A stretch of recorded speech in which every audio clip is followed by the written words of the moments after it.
दिल्ली के मुख्यमंत्री और आम आदमी पार्टी के राष्ट्रीय संयोजक अरविंद केजरीवाल ने पंजाब के चुनाव को लेकर बड़े बड़े दावे किए थे। करीब साल भर पहले ही उन्होंने ऐलान कर दिया था कि पंजाब में भी उनकी पार्टी को दिल्ली जैसी ऐतिहासिक जीत मिल सकती है और इसमें हैरान नहीं होना चाहिए। पंजाब को लेकर उन्होंने बड़े बड़े दावे किए थे। पहले वो 100 सीटें जीतने की बात करते थे और बाद में कम से कम 90 सीटें जीतने के दावे कर रहे थे। लेकिन जब नतीजे आए तो उनकी पार्टी किए गए दावों के मुकाबले में तिहाई चौथाई सीटों तक सिमट आई। पंजाब की जनता ने उन्हें और उनकी पार्टी को नहीं बल्कि कैप्टन अमरिंदर सिंह को चुना। दिल्ली में हाईकोर्ट की तरफ से ये साफ कर दिए जाने के बाद कि दिल्ली के बॉस उपराज्यपाल ही हैं, केजरीवाल की पूरी उम्मीदें खास तौर से पंजाब और गोवा पर टिकी हुई थीं। केजरीवाल ने पंजाब में अकाली बीजेपी गठबंधन के खिलाफ जोरदार अभियान चलाया।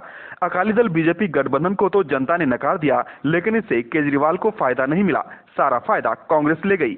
अब आम आदमी पार्टी राज्य में विपक्ष की भूमिका ही निभा सकती है। कांग्रेस और आम आदमी पार्टी के बीच अंतर कम होता तो भी केजरीवाल के लिए यह जीत कही जा सकती थी, लेकिन अंतर भी करीब 3 गुने का है। इसी तरह से गोवा में भी केजरीवाल की उम्मीदें धूमिल हो गईं।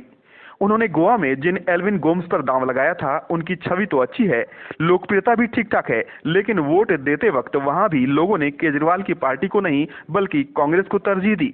पंजाब और गोवा के जरिए केजरीवाल अपनी पार्टी को राष्ट्रीय स्वरूप देने की कोशिश में थे और कांग्रेस के कमजोर पड़ने से खाली हो रहे राष्ट्रीय स्तर के विपक्ष की भूमिका में आना चाहते थे, लेकिन चुनावी नतीजों ने सारी उम्मीदों पर पानी फेर दिया।